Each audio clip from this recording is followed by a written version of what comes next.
Morning everyone. Good morning sir. आज हम maths में कुछ सवालों को हल करके देखेंगे। आप सभी को मैथ्स बहुत कठिन लगती है और बहुत सारे डरते हैं इससे, है ना? क्या सब मैथ्स से वास्तव में कठिन सब्जेक्ट है क्या? नहीं है। फिर भी इससे बहुत सारे बच्चे डरते हैं और मैं आपको कुछ सवाल ट्रिक के द्वारा बहुत ही चुटकी बजाते ही उसका हल कैसे करेंगे समझाओ। तो कुछ बच्चों ने MATHS इस मैथ्स का फुल फॉर्म, ये शॉर्ट फॉर्म है MATHS, इसका जो शॉर्ट फुल फॉर्म है किस प्रकार से बनाया। जब हमारी ट्रेनिंग हुई थी तब कुछ बच्चों ने, जब मैंने उनसे पूछा सबसे कठिन सब्जेक्ट कौन सी होती है, तब उन्होंने क्या बताया था, उनको सबसे ज्यादा सब्जेक्ट कठिन लगती थी मैथ्स। डरते हैं। अब मैथ्स बताओ, जिन तो है नहीं, क्या राक्षस है, जिन है या भूतों से डरते हैं। क्या कारण होता है डरने का? देखो अब एम से क्या बताया उन्होंने, मेरी, ऐसे क्या बताया, आत्मा, क्या बताया एम से मेरी, फिर उन्होंने बताया आत्मा, फिर बताया तुम्हें,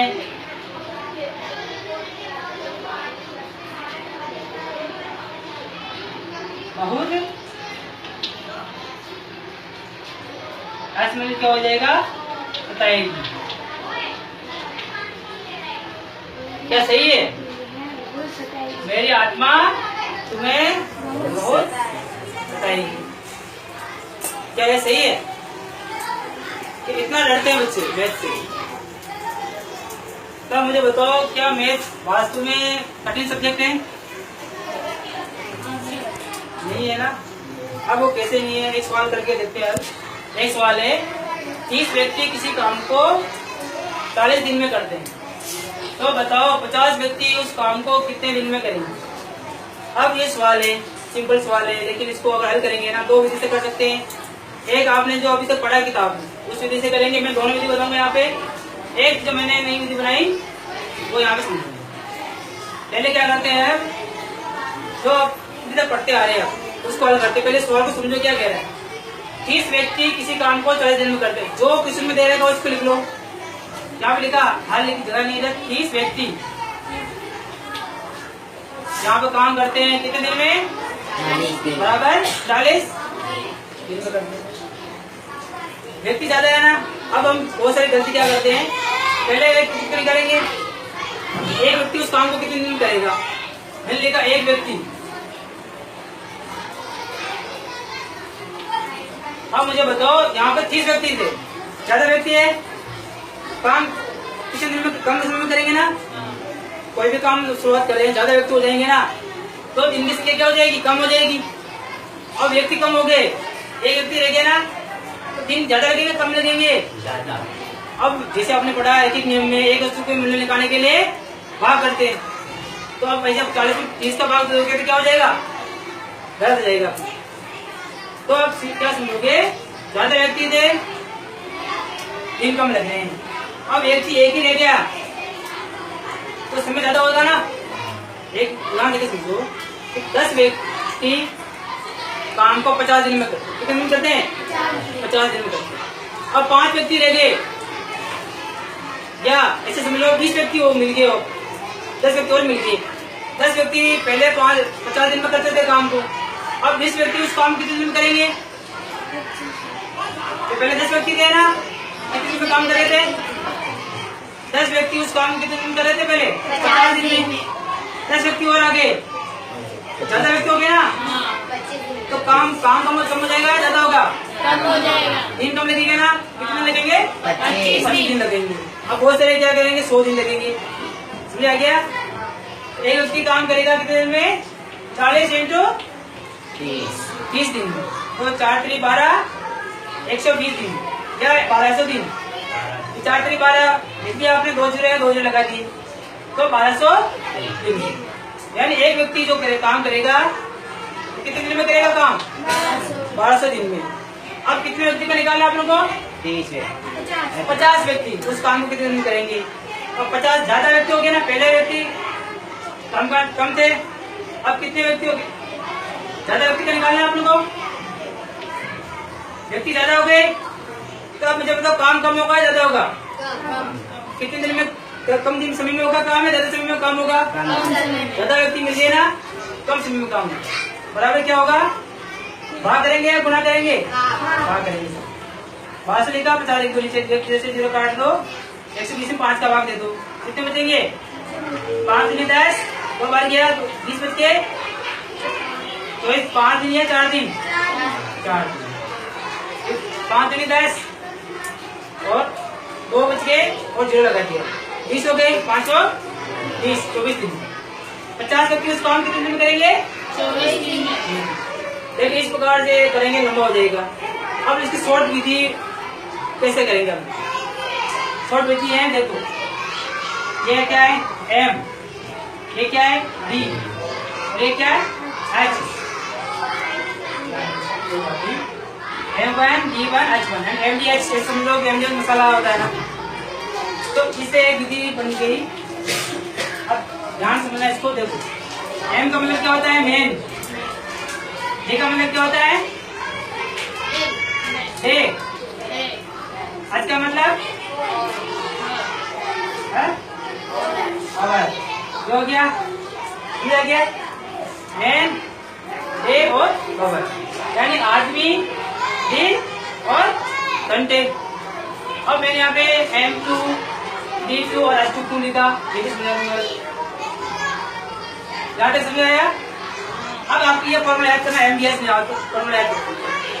फर्स्ट में आपको लिखना M1, D1, H1, सेकंड में लिखना M2, D2, H2। अब जो क्वेश्चन है ना उसको इसमें जमाएंगे अपन। अब क्या करेंगे?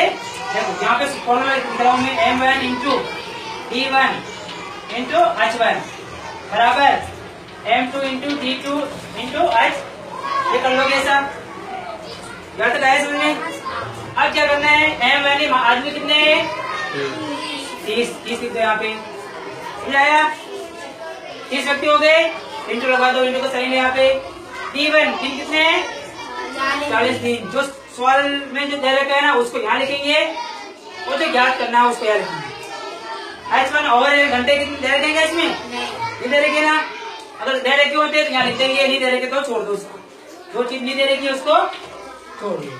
M2 अब कितने दे रखे यहाँ पे? 50 व्यक्ति, यहाँ 50 लिख दो, इंटू से लगा दो। D2 यानी क्या होता है? क्या पूछ रहे हैं? कितने दिन में काम करेंगे? अब मालूम है क्या उनको? मालूम नहीं है तो इसको ऐसे लिख देंगे। याद है? समझ आया सभी को? अब क्या करेंगे? आप जब समझनी पड़ी होगी, आपने पक्षांतर पढ़ा होगा, तो यहाँ पे जो D2 है ना, ये चर अचर पढ़ा होगा आपने, चर राशि अचर राशि कहते हैं। तो ये D2 चर है या अचर है? चर है। तो इसका मान पता नहीं है अपन को, इसका मान ज्ञात करना है कितने दिन में वो काम करते थे। D2 बराबर, ठीक है। अब ये जो पक्षांतर करेगा ना, ये इधर आ जाएगा और ये इधर चला जाएगा, तो 30 इंटू 40 ऐसा जाएगा, 30 इंटू ऐसे दिन, और ये 50 है ना, यहाँ बढ़ाया आ जाएगा, जाएगा। बोल लोगे पक्षांतर करेंगे, D2 यहाँ लगा, क्यों लिखा यहाँ पे? क्योंकि अपन दिन याद कर रहे हैं। कितने व्यक्ति होगा? 50 व्यक्ति उस काम को कितने दिन में करेंगे? D2 का मतलब क्या है? यहाँ पे D2 का मतलब क्या है कि कितने दिन में काम करेंगे, वो आ जाएगा। तो आप क्या करोगे? 0 से 0 काट लोगे, ठीक है। अब ऊपर वाली से क्या गुणा कर लो, 5 का भाग दे दो। गुणा किया आपने 4 3 12 1 0 बटा, समझ आया यहाँ तक? अब 120 में 5 का भाग दिया अपन ने, कितना है? 24 दिन। दोनों में आंसर सेम आई नहीं है। तो अब इस विधि से इस तरह के कोई भी सवाल आ जाए, दिन वाले, समय वाले, दिन वाले, इन सवालों को आप चुटकी से हल कर सकते हैं। अब बहुत सारे क्वेश्चन में जैसे ये दे रखा है, अब क्वेश्चन आ गया इस प्रकार से, दिन वाले आगे, घंटे वाले आगे, कितने घंटे में करेंगे? ये सवाल इस प्रकार से करेंगे, इस विधि से करेंगे तो भी आंसर ही आएगा, और इस विधि से करेंगे तो भी आंसर ही आएगा। तो आप इस विधि से करोगे ना, आपको जल्दी सवाल हो जाएगा। इससे करेंगे ना, कंफ्यूज हो जाओगे, फिर एक का निकालेंगे। एक सवाल आपको मैं देता हूँ, उसको लिखो, उसको भी इस फॉर्मूले से कर सकते हैं। 60 व्यक्ति ने मिलकर के यहाँ पे तीसरी तरीके आ जाएगा 60 व्यक्ति ने मिलकर के किसी काम को 40 दिन में करते पूरा करते हैं। 60 व्यक्ति मिलकर के किसी काम को 40 दिन में पूरा करते हैं, तब उस काम को 25 दिन में पूरा करने के लिए कितने व्यक्ति की आवश्यकता होगी। अब इस प्रकार से कोई क्वेश्चन आ गया तो इस विधि से करेंगे तो कंफ्यूज हो जाएंगे। अब क्या करें, तो आप इस विधि से कर सकते हो। जहाँ दिन नहीं आ रहा है वहाँ पर घंटे लिख सकते हैं। 60 व्यक्ति मिलकर के किसी काम को 40 दिन में पूरा करते हैं, तब उस काम को 25 दिन में पूरा करने के लिए वही काम है और 25 दिन में पूरा करना है उसको, कितने व्यक्तियों की आवश्यकता होगी। कितने व्यक्तियों की आवश्यकता होगी। एक सवाल ये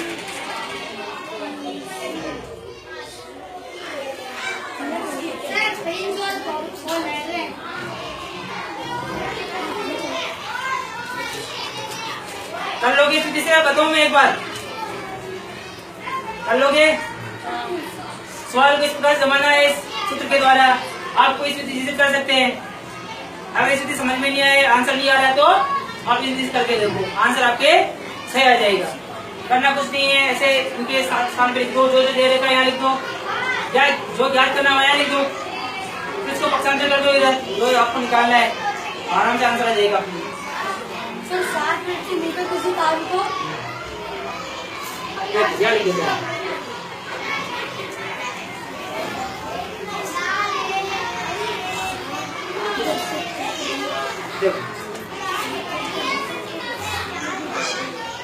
यहाँ पे मैं दूसरा सवाल समझ देता हूँ पहले। राम की आयु 5 वर्ष पहले, राम की आयु 5 वर्ष पहले, 5 वर्ष पहले 13 वर्ष थी। कितनी थी? 13 वर्ष। तब 3 वर्ष बाद उसकी आयु